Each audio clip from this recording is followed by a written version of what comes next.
পাশে ঝিনুক নদী, আরেক পাশে সরিষা ক্ষেত। চোখ যত দূর যায় শুধু সরিষা ফুল আর সরিষা ফুল। অনেকগুলো হাঁস খাবার সংগ্রহ করছে। আর এখানে দেখতে পাচ্ছি অনেক বড় একটি বট গাছ। আসসালামু আলাইকুম, আপনারা সবাই কেমন আছেন? আশা করি আপনারা সবাই ভালো আছেন। আমি আপনাদের সবার প্রিয় ঘাটাইলের সুলতান মাহমুদ।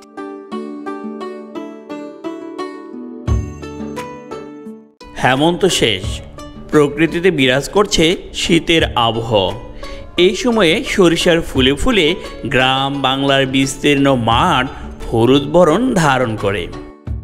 যেদিকে চোখ যায় মনে হয় কেউ যেন হলুদ চাদর বিছিয়ে রেখেছে।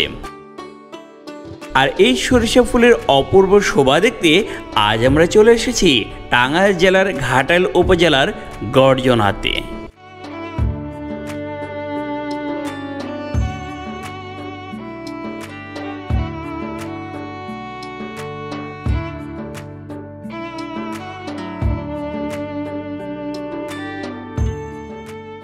গর্জনে যাওয়ার পথে আমরা দেখতে পেলাম একটি চমৎকার নদী, যার নাম ঝিনাই নদী।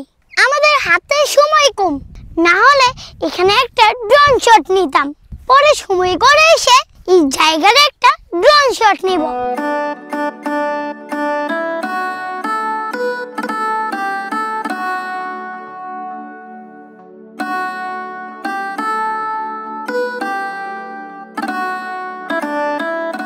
ঝিনাই নদীর পার ধরে গ্রামীণ সৌন্দর্য দেখতে দেখতে আমরা অলরেডি চলে এসেছি আমাদের আজকের গন্তব্যস্থল গর্জনাতে।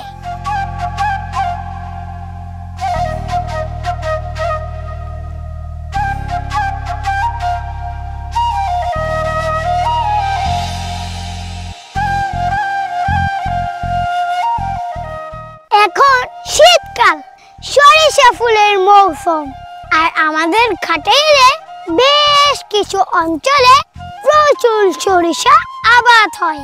তার মধ্যে অন্যতম একটি গ্রাম গর্জনা।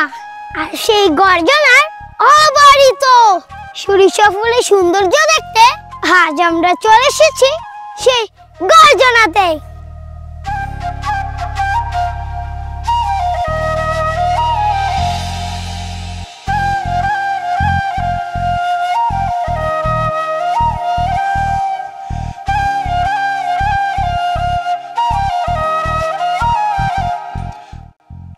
দুপাশে অবারিত সরিষা ফুল, মাঝখান দিয়ে এঁকে বেঁকে বয়ে যাওয়া ঝিনাই নদীর শাখা জায়গাটিকে করে তুলেছে অত্যন্ত আকর্ষণীয়।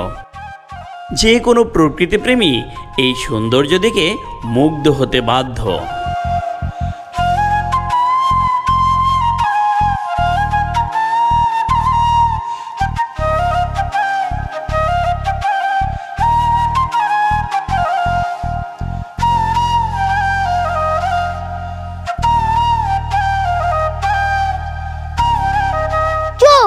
যত দূর যায় শুধু সরিষা ফুল আর সরিষা ফুল, যেন সরিষা ফুলের এক রাজ্য।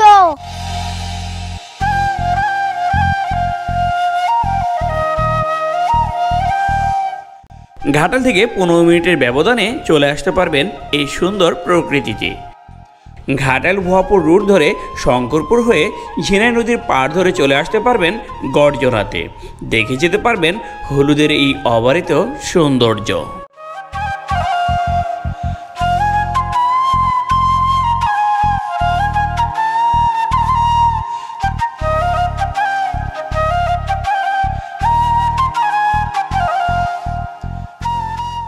আর এই গর্জনার পাশ দিয়ে বয়ে চলেছে এই ঝিনুক নদী। ধানের চারার জন্য এখানে রয়েছে অনেক বীজতলা। এখন শীতকাল থাকায় নদীতে পানি একদম কম। আর এই অল্প পানিতে দেখতে পাচ্ছি অনেকগুলো হাঁস খাবার সংগ্রহ করছে।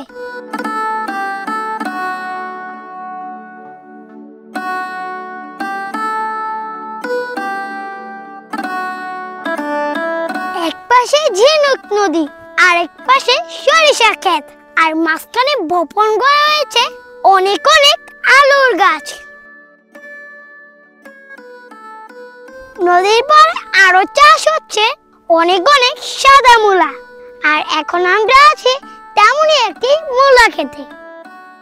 আর মূলা ক্ষেতের ফাঁকে ফাঁকে রোপণ করা হয়েছে এই ধনিয়া পাতা।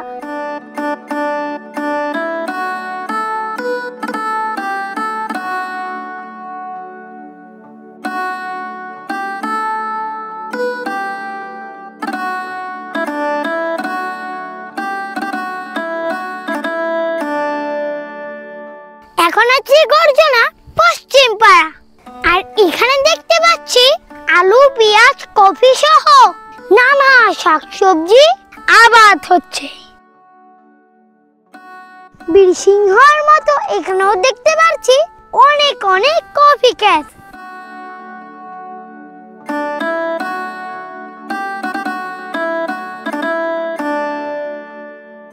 গর্জনা ভ্রমণের একদম শেষ প্রান্তে আমরা চলে এসেছি গর্জনা মাঠ পাড়ে।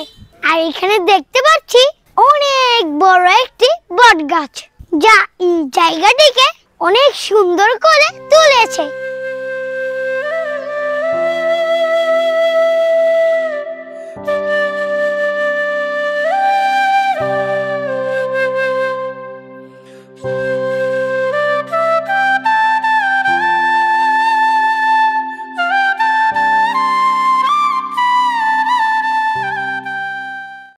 গর্জনা মাঠ পার ঘেঁষে বয়ে গেছে ঝিনাই নদী।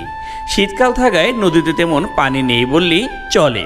খেয়াঘাটের নৌকাটি তাই রশি টেনেই পার হতে হয়।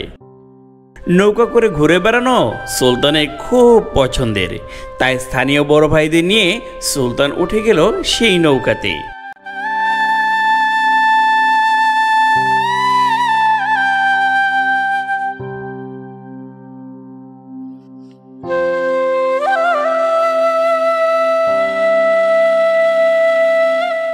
আর এই ভ্রমণে সুলতানের আনন্দের মাত্রাটা পূর্ণতা পেল এই নৌ ভ্রমণে।